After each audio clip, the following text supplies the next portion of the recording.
Hello guys, welcome to sass learners. आज हम कुछ इम्पोर्टेंट क्वेश्चंस देखने जा रहे हैं। जैसा आपको ये कि क्वेश्चन दिखाई भी दे रहा है कि if alpha beta are the zeros of the polynomials f x equal to है x square minus p bracket में x plus one minus c such that alpha plus beta into beta plus one equal है zero की, then हमें c की वैल्यू बताने की c इनमें से किसके इक्वल होगा। तो इसके लिए हम क्या करेंगे, तो इसके लिए हम कुछ नहीं, सबसे पहले हम करेंगे कि जो हमारा एफ एक्स गिवन है f x equal to x square minus p then bracket में x plus one minus c, हम इसको स्टैंडर्ड फॉर्म में कन्वर्ट करेंगे। स्टैंडर्ड फॉर्म में कन्वर्ट करने के लिए हम क्या करेंगे, तो एक्स स्क्वायर, अब हम इस ब्रैकेट को ओपन करेंगे तो ये माइनस प्लस क्या हो गया, minus p x minus plus minus p then minus c. देखिए तो अब ये हमारे स्टैंडर्ड फॉर्म में कन्वर्ट हो गया। स्टैंडर्ड फॉर्म में कैसे कन्वर्ट हो गया, तो ये x square then minus p x और ये हमारा माइनस पी माइनस सी, ये क्या हो गया हमारा कांस्टेंट टर्म जिसे हम सी कहते हैं।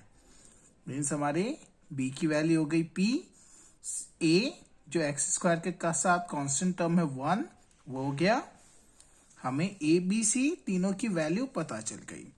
अब इसके बाद हम क्या करेंगे, तो हम कुछ नहीं, सिंपल से हम दो चीज फाइंड करेंगे। सबसे पहले हम sum of zeros means alpha plus beta find करेंगे, जिसका फॉर्मूला क्या होता है, माइनस बी अपॉन में ए।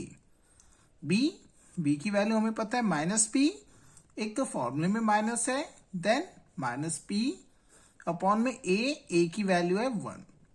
अगर हम इसे सॉल्व कर दें तो माइनस माइनस क्या हो जाएगा प्लस, देन p अपॉन में वन, p को वन से डिवाइड किए तो क्या आ गया p। इसके बाद हम निकालेंगे product of zeros alpha into beta, जो कि क्या होता है c अपॉन में a, c की वैल्यू क्या है माइनस पी माइनस सी अपॉन में a की वैल्यू वन। अगर हम इसे डिवाइड करें तो हमारी वैल्यू क्या निकल जाएगी, माइनस पी माइनस सी। अब हम कुछ नहीं करेंगे, जो हमारा इक्वेशन गिवन है ना, a alpha plus one then beta plus one, हम इस इक्वेशन को सॉल्व करेंगे। फर्स्टली हम अल्फा से मल्टीप्लाई कर देंगे बीटा प्लस वन को, देन प्लस वन से हम मल्टीप्लाई कर देंगे बीटा प्लस वन को, इक्वल टू क्या है जीरो।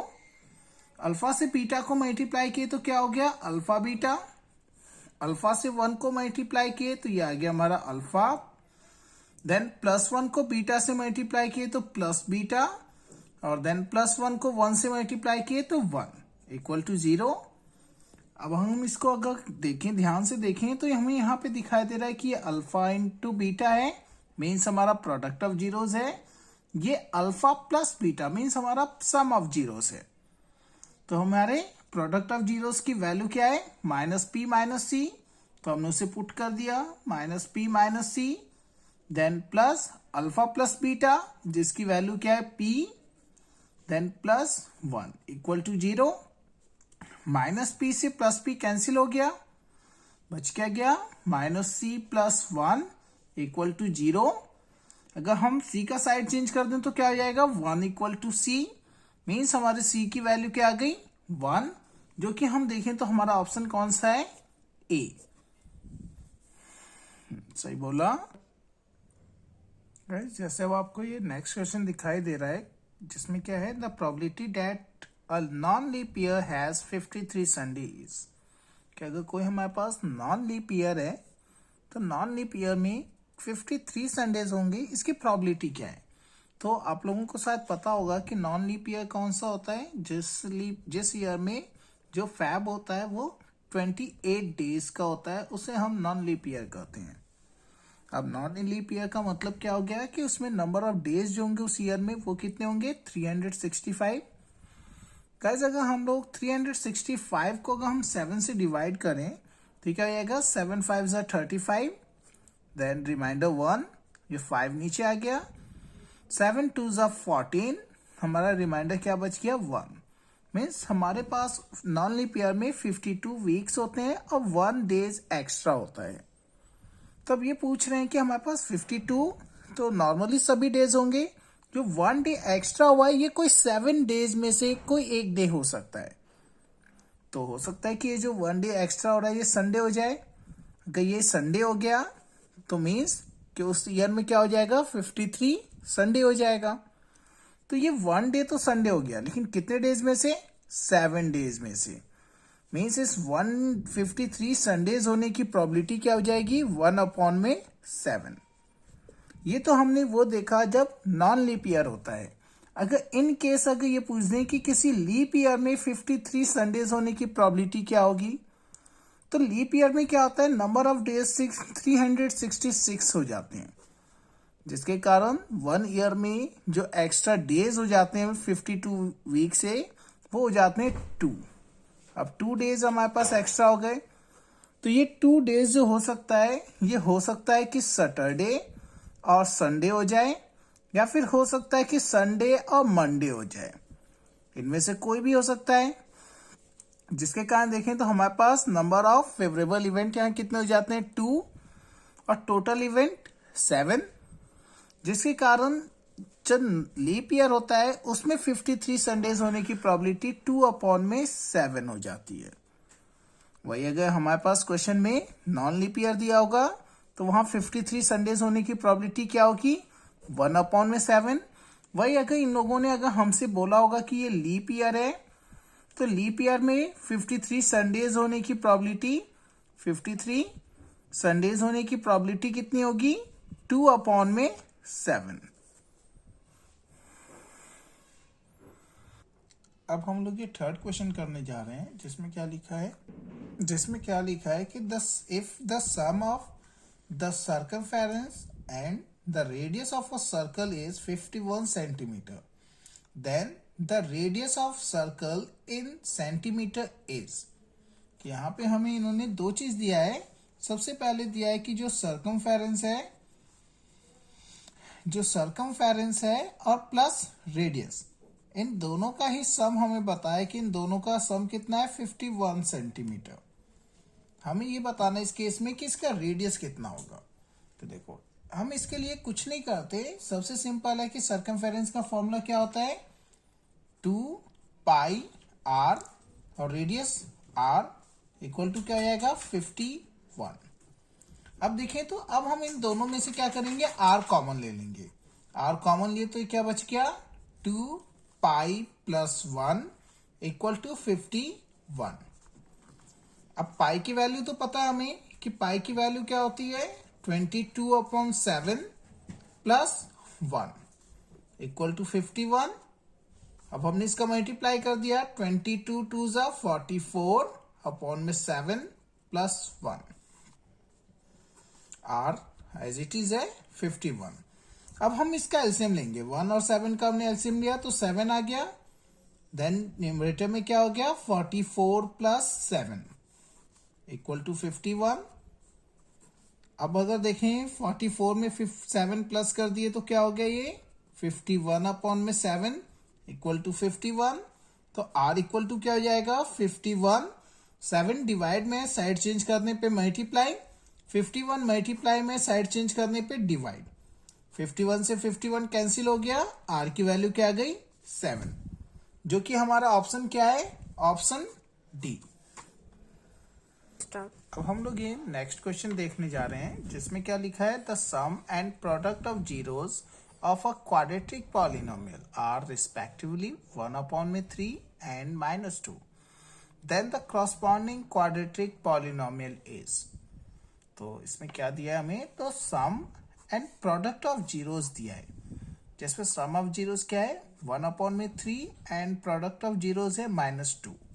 तो सबसे पहले तो मैंने यही किया कि मैंने लिख दिया कि सम ऑफ जीरोस जो दिया इन्होंने 1/3 एंड प्रोडक्ट ऑफ जीरोस जो दिया ये दिया हमें -2। हमें क्या फाइंड करना है, हमें क्वाड्रेटिक पॉलिनोमियल फाइंड करना है। तो क्वाड्रेटिक पॉलिनोमियल फाइंड करने के लिए एक सिंपल सा फॉर्मूला होता है, ये होता है x² minus sum of zeros x plus product of zeros. अब इसमें हमें जो जो वैल्यू पता होते हैं ना, हम वो वैल्यू पुट कर देते हैं। तो x² minus sum of zeros 1/3 x plus product of zeros -2। अब हम इसे सॉल्व करें तो सॉल्व करने में क्या होगा, x square minus 1/3x plus -2। अब देखिए तो जो x वाला टर्म है वो क्या है, 1/3 फ्रैक्शन में है। तो हम फ्रैक्शन को फिनिश करने के लिए क्या करेंगे कि हम 3 से मल्टीप्लाई कर देंगे पूरे इक्वेशन को। मीन्स हम लिख देंगे मल्टीप्लाई बाय 3। जैसे हम 3 से मल्टीप्लाई करेंगे तो क्या होगा, 3 से मल्टीप्लाई जाएगा एक्स स्क्वायर का, माइनस 3 से मल्टीप्लाई जाएगा 1/3x का, देन -3 से मल्टीप्लाई जाएगा 2 का। 3 से एक्स स्क्वायर का मल्टीप्लाई हुआ, ये तो 3x स्क्वायर आ गया, 3 से 3 कैंसिल हो गया, ये क्या बच गया -x, देन -3 2 6। मीन्स हमें पॉलिनोमियल क्या मिल गया, 3x स्क्वायर -x -6, जो कि हमारा ऑप्शन क्या है, डी। जो कि हमारा ऑप्शन क्या है, डी। अब हम लोग नेक्स्ट क्वेश्चन करने जा रहे हैं जिसमें दिया है कि sine theta minus cos theta equal to 0 है, then sine 4 theta plus cos to the power 4 theta की वैल्यू क्या होगी। अब देखिए तो इसको करने के बहुत सारे तरीके हैं, एक लेंथी मेथड भी है, एक शॉर्ट ट्रिक भी है।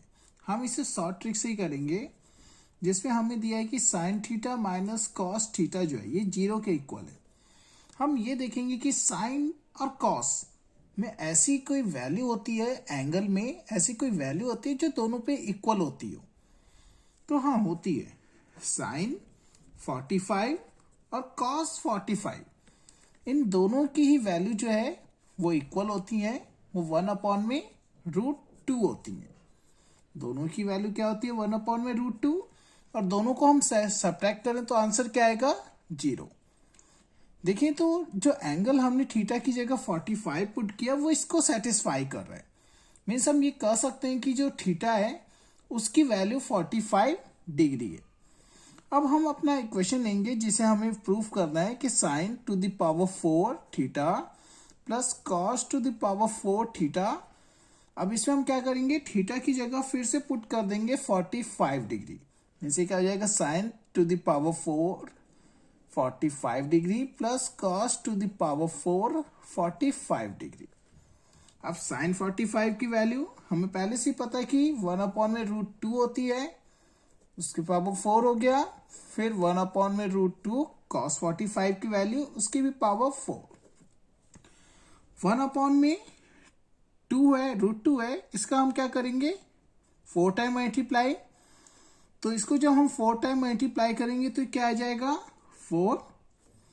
इसको भी जब हम 1/√2 को 4 टाइम मल्टीप्लाई किए तो क्या आ गया 4। अब दोनों को प्लस कर दें, डिनोमिनेटर सेम है तो न्यूमरेटर्स प्लस हो जाएंगे। 1 + 1 क्या, तो 2/4। अब हम इसे चेंज करेंगे सिंपलेस्ट फॉर्म में, तो 2 × 1 = 2 और 2 × 2 = 4। मीन्स आंसर क्या है, 1/2, जो हमारा आंसर क्या है, सी। अब जैसा अब हमें नेक्स्ट क्वेश्चन देखने जा रहे हैं, इसमें भी ये लिखा है कि if sin x plus cosec x equal है 2k, then sin to the power 19x plus cosec to the power 20x ये किसके इक्वल होगा। तो इसको भी हम कुछ उसी तरह से शॉर्ट ट्रिक से करेंगे कि sin x plus cosec x equal to 2 दिया है हमें। अब हम ये देखेंगे कि sin x और cosec x इन दोनों में कोई ऐसी वैल्यू है जिसे हम प्लस कर दें तो 2 हो जाए, तो हाँ है 1। जो हमें पता है कि साइन 90 डिग्री की भी वैल्यू 1 होती है एंड कॉसेक 90 डिग्री की भी वैल्यू 1 होती है। तो साइन 91 कॉसेक 91 1 + 1 2। मीन्स जब हमने x की जगह 90 डिग्री पुट किया तो इसने क्या किया, हमारे इक्वेशन को सेटिस्फाई कर दिया। मीन्स हमें x की वैल्यू क्या पता चल गई, 90 डिग्री।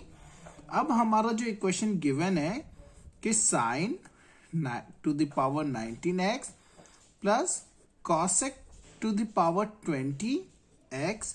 अब इसमें हम वही काम करेंगे, x की वैल्यू 90 पुट करेंगे तो क्या हो जाएगा, sine to the power 19 x की value 90 degree plus cosec to the power 20, x की वैल्यू 90 डिग्री, साइन 90 वैल्यू 1 पे पावर क्या हो गया 19, प्लस कॉसेक की वैल्यू कॉसेक 90 भी 1 पे पावर 20, 1 पे पावर 19 है। 1 को कितने भी टाइम्स मल्टीप्लाई करें कोई फैक्ट नहीं पड़ता, वो 1 ही आता है। 1 को 20 टाइम भी मल्टीप्लाई करें तो 1 ही आएगा। 1 + 1 2, मीन्स इसका आंसर क्या हो गया C2।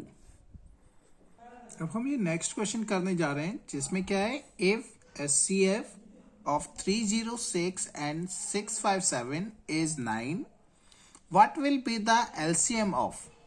हमें दो नंबर्स दिए हैं, इनका हमें HCF बताए कि ये HCF 9 है, हमें बताना है उन दोनों नंबर्स का LCM क्या होगा। तो इसके लिए हम कुछ नहीं करते, एक सिंपल सा फॉर्मूला यूज करते हैं कि LCM इक्वल होता है क्या चीज, तो प्रोडक्ट ऑफ टू नंबर्स के, ये किसके इक्वल होता है, product of two numbers divided by HCF। हम क्या करेंगे, प्रोडक्ट ऑफ टू नंबर्स क्या हमारा 306 इंटू 657, इसको हम डिवाइड कर देंगे HCF से। HCF कितना है 9। अब हम 306 को 9 से डिवाइड कर देंगे, तो 9 1 जा 9, 9 3 जा 27, बच गया क्या 3 36, 9 4 जा 36, इनसे हमारा क्या बच गया 34 इंटू 657। अब हम इन दोनों को मल्टीप्लाई कर देंगे तो क्या जाएगा 22,338, मीन्स ये क्या हो गया हमारा LCM। अब आप इन सब क्वेश्चंस को एक बार रिवाइज कर सकते हैं, और आपको किसी भी क्वेश्चन में किसी भी तरह की डाउट हो या फिर आपको कोई भी क्वेश्चन पूछना हो मुझसे, तो आप कमेंट बॉक्स में मुझे कमेंट करके क्वेश्चंस पूछ सकते हैं।